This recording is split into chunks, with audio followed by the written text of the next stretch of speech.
Salam sejahtera dan salam sukacita bagi kita semua. Kiranya damai sejahtera Kristus yang selalu menyertai kita dalam setiap perjalanan kehidupan kita. Amin. Sahabat-sahabat yang terkasih dalam Kristus Yesus, mari bersama-sama mendengarkan dan merenungkan firman Tuhan yang pada hari ini tertulis dalam Efesus pasal 4 ayat pertama sampai ayat ke-7. Demikianlah pembacaan firman Tuhan. Kesatuan jemaat dan karunia yang berbeda-beda. Sebab itu aku menasihatkan kamu, aku, orang yang dipenjarakan karena Tuhan, supaya hidupmu sebagai orang-orang yang telah dipanggil berpadanan dengan panggilan itu. Hendaklah kamu selalu rendah hati, lemah lembut dan sabar. Tunjukkanlah kasihmu dalam hal saling membantu. Dan berusahalah memelihara kesatuan roh oleh ikatan damai sejahtera. Satu tubuh dan satu roh, sebagaimana kamu telah dipanggil kepada satu pengharapan yang terkandung dalam panggilanmu.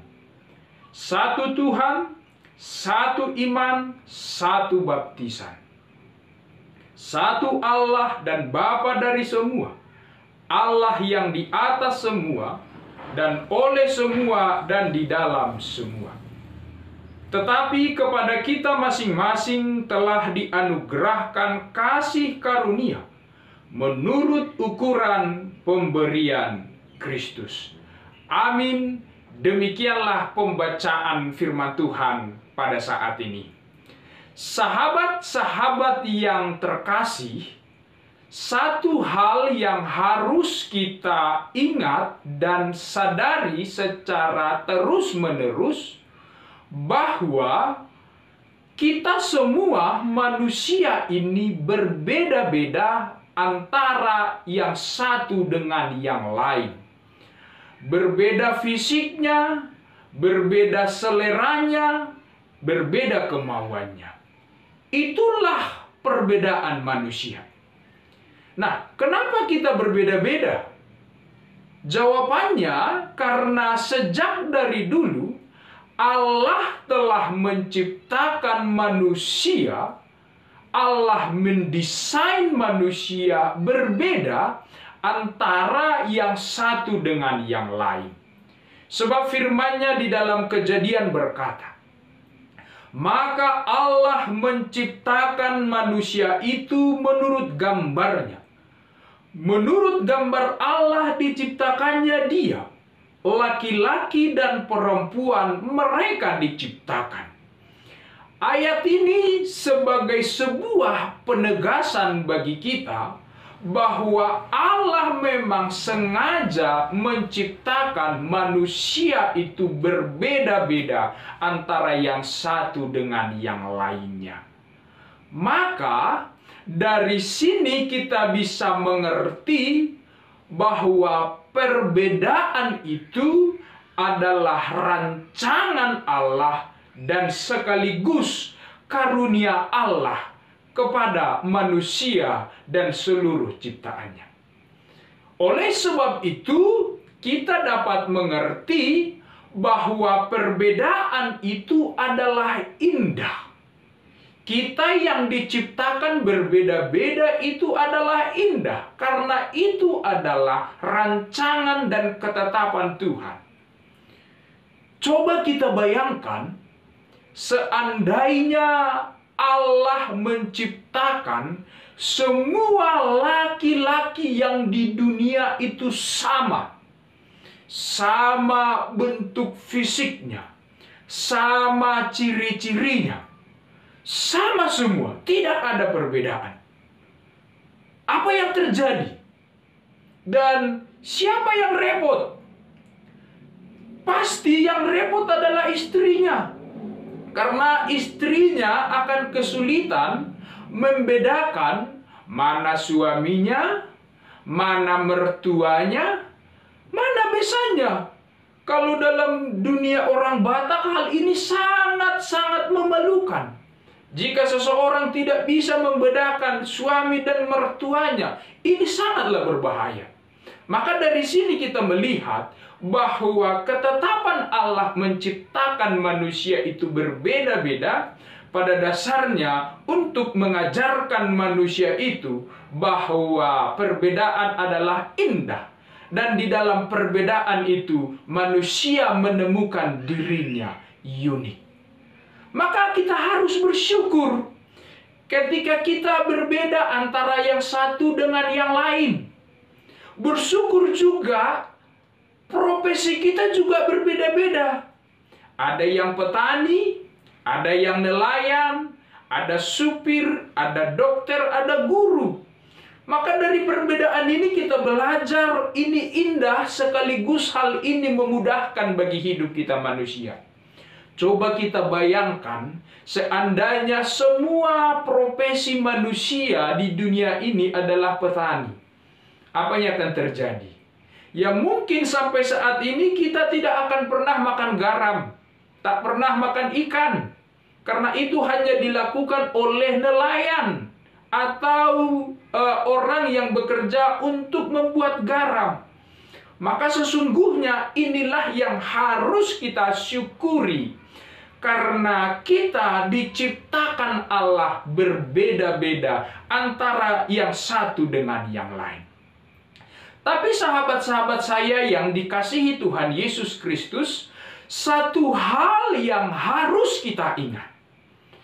Kalau kita memandang dan menyikapi perbedaan ini dengan cara yang salah, dengan cara yang negatif, pasti akan memunculkan persoalan besar dan masalah yang besar dalam kesatuan kita. Misalnya, orang yang berbeda dengan kita langsung kita anggap sebagai musuh. Orang yang berbeda pendapat dengan kita langsung kita anggap sebagai saingan. Dan orang yang tidak sama dengan kita tidak kita anggap jadi bagian dalam hidup kita. Maka dapat dipastikan sifat-sifat dan cara pandang seperti ini akan memunculkan masalah dalam komunitas kita. Maka tidak mengherankan jika hal yang seperti ini sering kita lihat di tengah-tengah bangsa kita dan negara ini. Banyak orang yang berpikir ketika orang lain tidak sama dengan dia anggap sebagai musuh. Banyak orang yang berpikir ketika orang berbeda pendapat dengan dia anggap sebagai saingan. Banyak orang dengan sengaja membuat tembok pemisah dengan orang lain. Mereka menegaskan kita berbeda. Mereka buat tembok pemisah antara yang satu dengan lain. Sehingga apa yang terjadi dengan kita? Terjadi dengan kita adalah terjadi pengkotak-kotakan di antara kita. Padahal kita adalah sama-sama anak bangsa. Tetapi kalau kita mau jujur, apakah ini hanya terjadi di tengah-tengah bangsa kita saat ini? Ternyata bukan juga. Hal yang seperti ini kadang-kadang kita juga melihat terjadi di gereja. Ternyata sesama orang Kristen itu juga tidak bisa menyikapi perbedaan itu dengan benar. Tidak jarang kita melihat terjadi perselisihan, terjadi permusuhan di dalam gereja karena tidak bisa menyikapi perbedaan dengan benar. Dan kalau kita lihat di gereja mula-mula, sering sekali perbedaan-perbedaan itu tidak disikapi dengan benar, yang membuat perselisihan konflik terjadi seperti di jemaat Korintus. Sama halnya dengan jemaat Efesus pada saat itu. Mereka juga sesungguhnya memiliki persoalan atas perbedaan yang mereka miliki. Sebab kita lihat pada khotbah minggu beberapa minggu yang lalu, orang-orang Kristen yang berasal dari Yahudi membuat gap yang besar dengan orang-orang Kristen yang non-Yahudi. Orang-orang Kristen yang berasal dari Yahudi ini ternyata masih terbawa-bawa dari sikap dan karakternya yang lama sebagai orang Yahudi. Maka dengan demikian mereka membatasi diri mereka dengan orang lain. Mereka membuat tembok-tembok pemisah dengan orang lain. Dengan sunat mereka, dengan simbol-simbol lahiriah mereka, dan juga dengan Taurat mereka. Ini yang terjadi di tengah-tengah komunitas orang Kristen pada saat itu. Nah, jika hal ini terjadi berlangsung secara lama, maka dapat dipastikan bahwa kesatuan jemaat pasti akan terpecah-pecah. Gereja sebagai tubuh Kristus akan terpisah-pisah. Dan visi Yesus yang berkata, yang mengkehendaki agar orang percaya itu satu, sama seperti dengan Bapa, pasti tidak akan terwujud. Karena gereja itu terpecah-pecah satu dengan yang lain. Oleh sebab itu, sahabat-sahabat yang dikasihi Tuhan, dalam teks inilah Paulus menasihatkan jemaat di Efesus itu. Paulus berkata agar mereka hidup berpadanan dengan panggilan mereka. Jadi dasar mereka hidup itu adalah panggilan mereka. Bukan latar belakang mereka. Bukan suku mereka. Tapi panggilan mereka.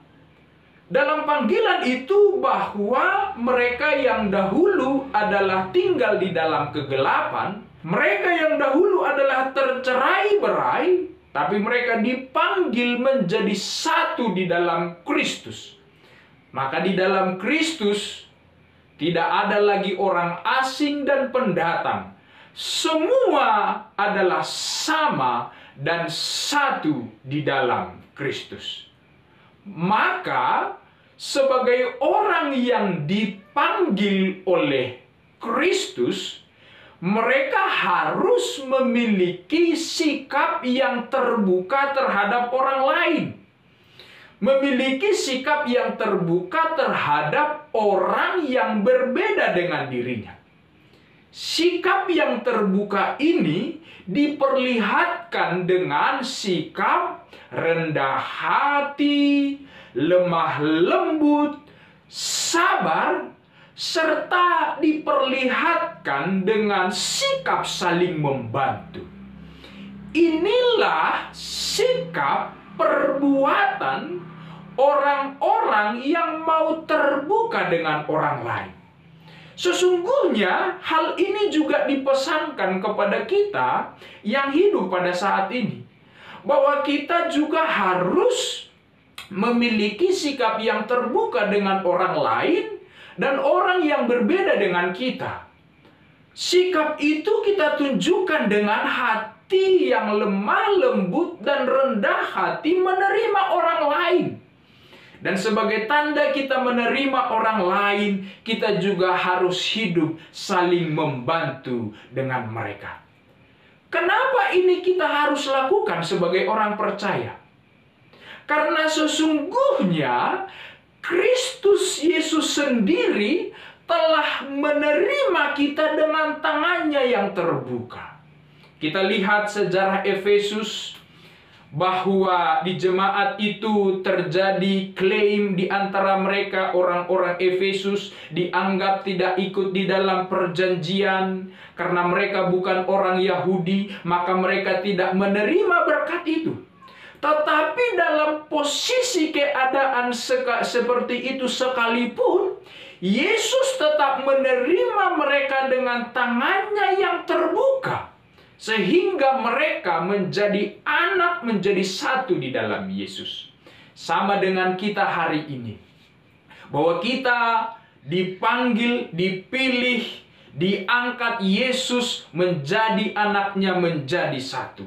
Maka dengan sikap dan perbuatan Kristus inilah yang harus kita teladani di tengah-tengah kehidupan kita untuk menerima orang lain. Karena itu, sahabat-sahabat yang dikasihi Tuhan, orang-orang percaya itu diberi tanggung jawab untuk merawat dan memelihara kesatuan dengan damai sejahtera. Jadi kita punya tanggung jawab.